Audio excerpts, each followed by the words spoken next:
Morning, this is Cameron. Welcome back to the Busy Gardener channel. I want to do two things in this one. One is thank you for 2,000 subscribers. Crazy! And the second thing is I want to walk you around and show you a few other things that are blooming, fruiting, and stuff in the orchard. Let's get busy.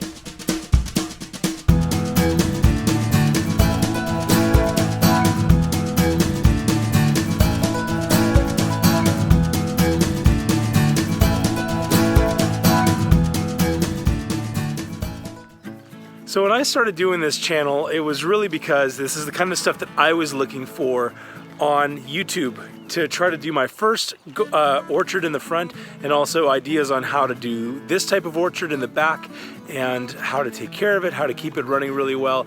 And I so appreciate your tuning in. You're being a part of this journey for us. Hopefully you're getting some value out of this. It's been so fun to interact. I love the questions. I love seeing and hearing some of the ideas that you guys have. And so keep those things coming. Hey, here's to another 2,000. But let's walk around. We're gonna look at some of the things that are blooming and looking good right now. Being half Persian, I think I'm obligated to have pomegranates. But that's not a hard thing to do when you come out and see them just blown up with flowers like this. I have never, ever seen a pomegranate with so many blooms as this Parfianca pomegranate. I was kind of wondering about this one because it was a little lackluster, wasn't growing as big as my wonderful pomegranate over there, had less fruit on it, the fruit split, really frustrating stuff. But then I came out here recently and saw how many blooms, and I don't know if this is just the year that it took off or what changed, if it was the weather, but take a look at some of these blooms on here. Every single branch has multiple blooms coming out of it. And a lot of these are going to drop off. Pomegranates self-thin, so a lot of these will end up being blooms that just fall to the ground. But I can't wait for all of them to be open. It's going to be so dramatic to see that. Though this wonderful pomegranate is really nothing to shake a stick at. Is that a bad thing when you shake a stick at something? But look at this, has blooms on every single one. It's so neat to see these trees start to mature and get a little bit of height on them. And that many more branches are going to be able to support even greater fruit set. I made some really good pomegranate jelly. Oh, did I do a video of that? I don't think so. I think I did a video of how to split the pomegranate open and how to get the seeds out really easily. And I ended up making some really yummy jelly out of that. That was pretty cool. But this is just really something else coming out here. And these are, look so tropical almost in the way that these blooms just burst open. Another hero in this orchard that you've seen featured on other videos is this Flavor Grenade Pluot right behind me here. This thing is something, if you're going to plant a pluot, Flavor Grenade Pluot is really something you should consider. A lot of times these plums will drop their fruit. Plum type cultivars will drop their fruit within a week or 2 weeks, and so you kind of have all this fruit in a really short period of time, and it's hard to deal with sometimes. Flavor Grenade Pluot has about 6 weeks where the fruit is on the tree. You're able to come out, pick it a little bit more infrequently, and the fruit just gets better and better as the time goes. So yeah, I'm going to show you up close, but this tree has so much fruit. We came and thinned off.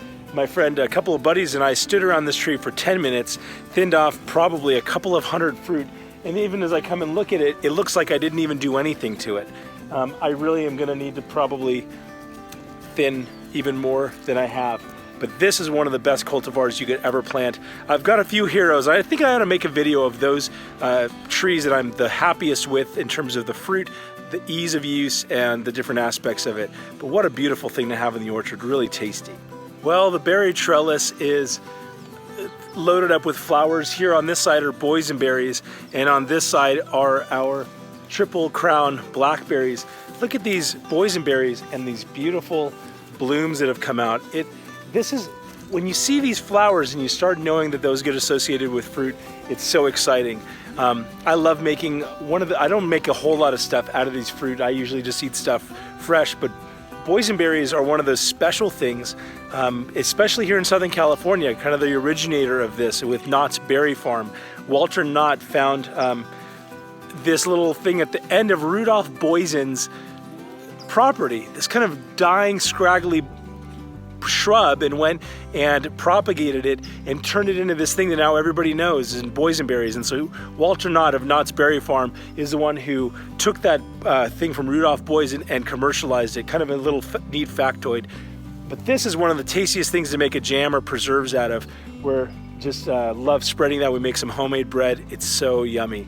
Look at how beautiful this is. Just like an arch of blooms. Even where it's growing wild, I'll show you, we originally planted over on the side there against the fence. And even though I took those out and transplanted them to this trellis, I can't even get them to stop growing over there.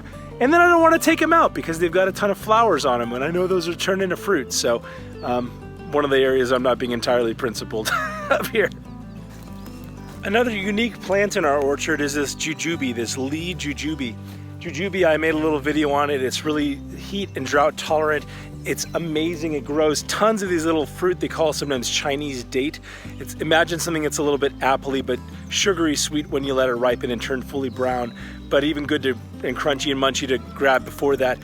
Every single one of these branches has these little flowers on it, and I've pruned it, but this is one of the happiest trees in the orchard. I think this may be the youngest tree in the entire place, but it is so growing so prolific. What do they call it? It's just a very precocious. I've heard Tom Spellman refer to these trees, and this one certainly is. It's thorny though, so sometimes I forget that and I grab a branch and I'm reminded of that. Hey bud, what fruit have you seen up here growing here? The apples. Apples? Do you know the name of this apple? I know you're looking for the tag, huh? Dorset Golden Apple. Dorset Golden. This is an early apple cultivar, and so this is going to be ready. Right now it's the very beginning of May. What is today? May 3rd. This is the Fuji. Fuji is over there. That's Fuji. And do you know this one that has flowered over here, what this one's called? Cherry? No, it's an apple. Here, take a look at the sign. Granny Smith. Granny Smith. This is a Granny Smith apple. Wow, I didn't even see all these blooms or all these fruit that came on here. This is almost about ready to thin. Come out here in another couple of days and thin this out.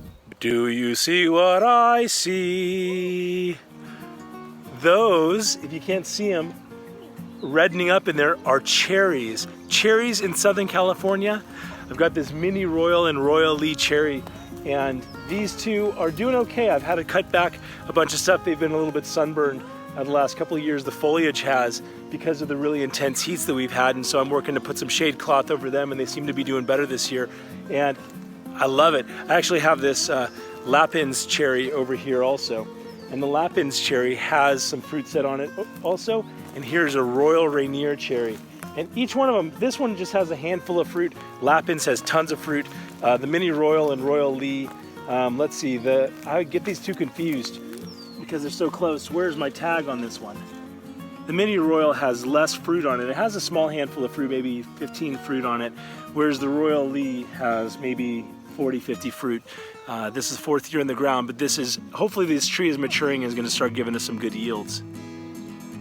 This tree you've seen featured many times here. This is a Spice Z Necta Plum. It's a nectarine plum hybrid, favors the nectarine in terms of what type of fruit it is. And it is one of the tastiest, sweetest, almost sugary fruits up here. It's think of like a white flesh nectarine, but that's just juicy and big and so sweet, it's almost saccharine sweet. I remember just being blown away when I had a first bite of one of these a couple years into it planting. I didn't see a fruit, and I grabbed it, and when I bit into it, and the juice just dripping down my face. Unbelievable how much fruit this thing puts out also. Another tree I came and thinned 150 fruit off of, and I came out here yesterday, and as the existing fruit got bigger, I thought it looked like I didn't thin anything. Be responsible, thin your fruit. If you don't thin your fruit, here's a really important thing.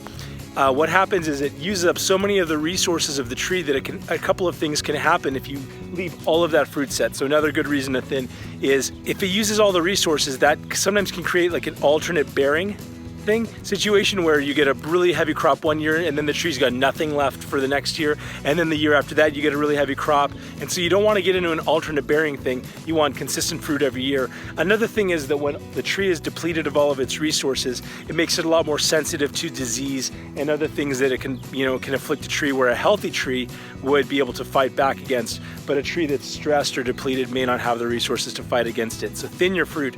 But what a beautiful tree in our orchard. We've been so happy with this spicy nectar plum. Another thing that's doing so well in our orchard, which is no surprise given that this property was built on former lemon groves, is our citrus. Here we've got this Valencia orange, Tarraco blood orange. Look at how huge that thing got. It seems like this year it just took off.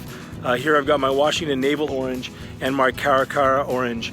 Over here are my 3-in-1 mandarin planting with honey mandarin, which has just gotten so big and bushy this year. I just took off.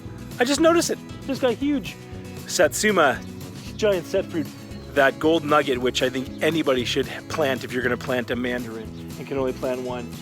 Loaded with fruit, flowers. So unbelievable up here. How big. You almost forget that they came in these tiny little pots. And I remember the day where they were just like 2 feet tall. Unbelievable. And now they're 6-7 feet tall. So thank you for tuning in. I love doing this and sharing what's going on in the orchard here with you. We've learned a lot of life lessons doing this project and continuing to do it.